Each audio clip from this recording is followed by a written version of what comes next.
Seja bem-vinda à parte final da carta 3. Neste vídeo de hoje a gente vai falar sobre a fúria que Jesus provocou nos líderes religiosos e como foi a ascensão dele e também por que a morte para Jesus, na verdade, foi um alívio.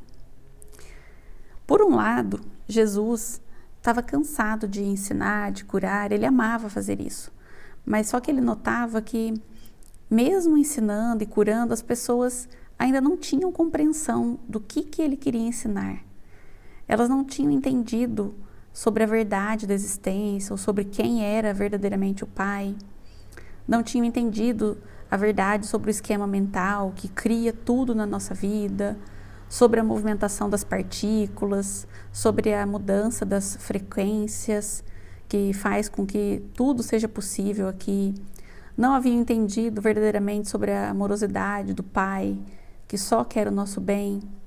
E aí é por esses motivos que ele estava se sentindo aliviado de encerrar o tempo dele aqui na Terra. A morte, ele diz que foi um alívio para ele. As pessoas também não estavam conseguindo produzir os seus próprios milagres. Achavam, e inclusive acham até hoje, que só Jesus poderia fazer esses milagres. E então, num momento desses, ele lembrou do anjo que havia sido enviado, dizendo que o trabalho dele não seria fácil. Lá, quando ele estava saindo do deserto, esse anjo avisou que a mensagem dele levaria muitos milênios para ser compreendida. Fala que os próprios discípulos não aprenderam também verdadeiramente o que ele queria ensinar. Porque os discípulos, em vários momentos, contavam ainda histórias dos sacrifícios de animais. Eles não tinham entendido verdadeiramente que não havia necessidade de acontecer derramamento de sangue, porque Deus nos ama, porque Deus não precisa de sacrifícios. Não é necessário derramar sangue pela remissão dos pecados. Muitos momentos ele considerava que os discípulos não estavam compreendendo qual era a verdadeira mensagem.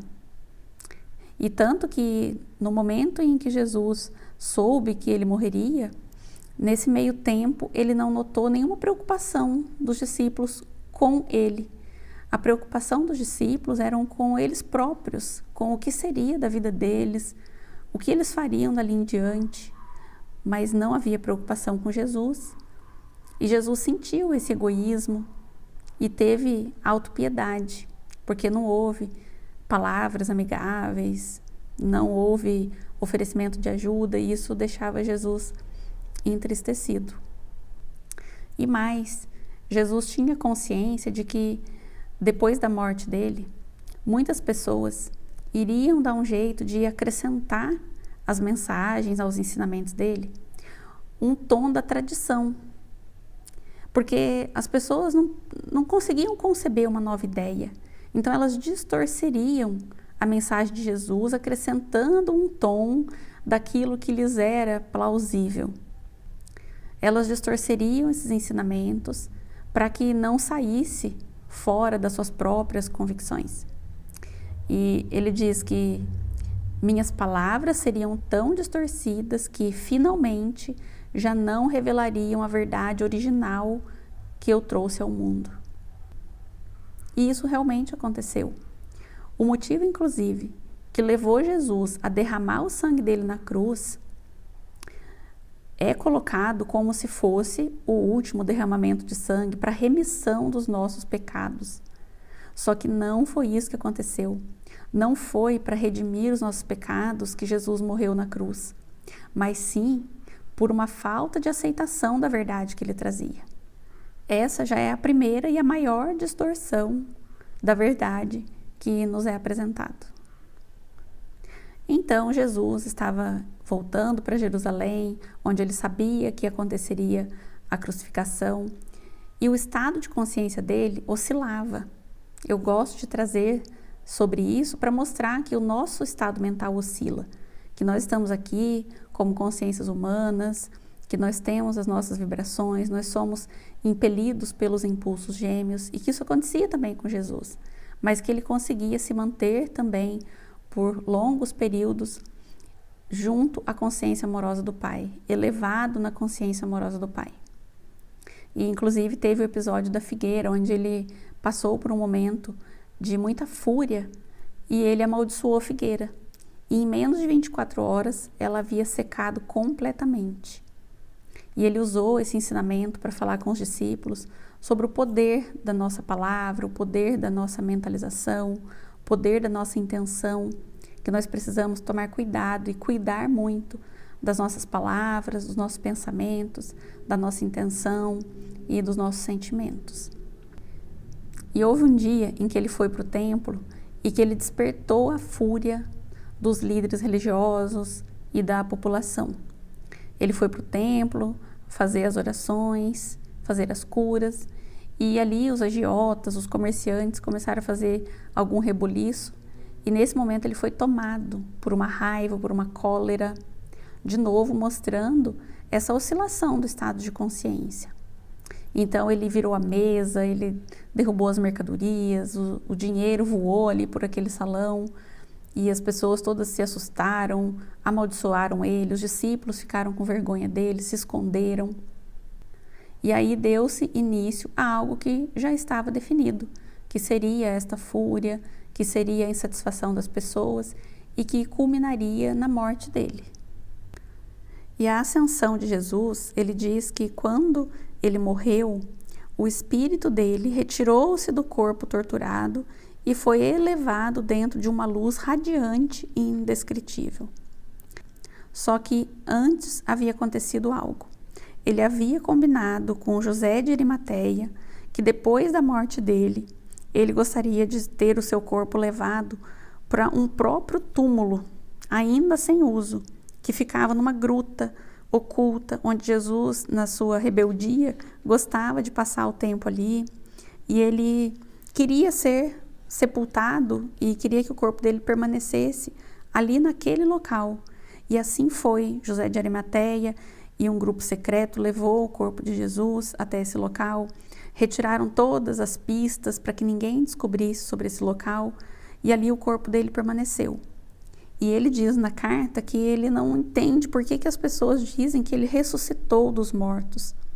Porque realmente uma pessoa que já ascendeu não tem a menor necessidade de um corpo físico, de um corpo terreno, e que ele não tinha a menor necessidade de ter um corpo físico, porque ele já tinha sido liberado do corpo terreno e ele já estava numa dimensão superior da consciência divina, então ele não tinha a necessidade mais de um corpo.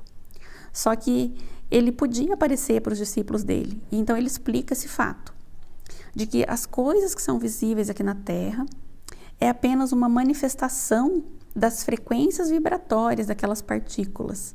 Então, dependendo da frequência vibratória dessas partículas, elas vão criar um aspecto aqui na matéria que passa a ser visível aos nossos olhos humanos, que são limitados. Os olhos humanos enxergam apenas uma frequência.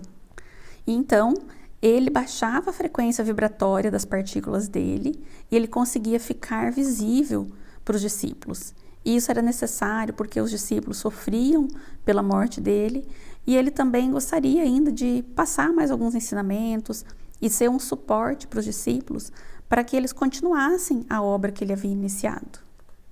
Mas ele reforça que ele não tinha a menor necessidade de ter um corpo físico, porque o estado em que ele estava nesse momento é de um supremo estado de ser e de encantamento, sem nenhuma necessidade, sem nenhum desejo, sem nenhum dos impulsos gêmeos experimentados aqui na Terra. Ele abre um ensinamento aqui, dizendo que a nossa imaginação humana, ela não pode ir para além das nossas experiências passadas. Por isso que a consciência humana é tão limitada, porque ela está presa ao passado. Nós estamos limitados, confinados no passado, confinados no nosso próprio corpo físico, que é limitante. Mas que pouco a pouco, quando a gente é guiado para uma mente divina, quando a gente consegue se elevar, saindo dessa consciência humana, entrando numa sensibilidade, nós conseguimos acessar essas dimensões espirituais superiores para ir além dos nossos limites, dos limites de consciência, além dos limites do nosso corpo. E então a gente vai ter experiências maravilhosas, vamos ter estados de ser além dos nossos, dos quais são admiráveis.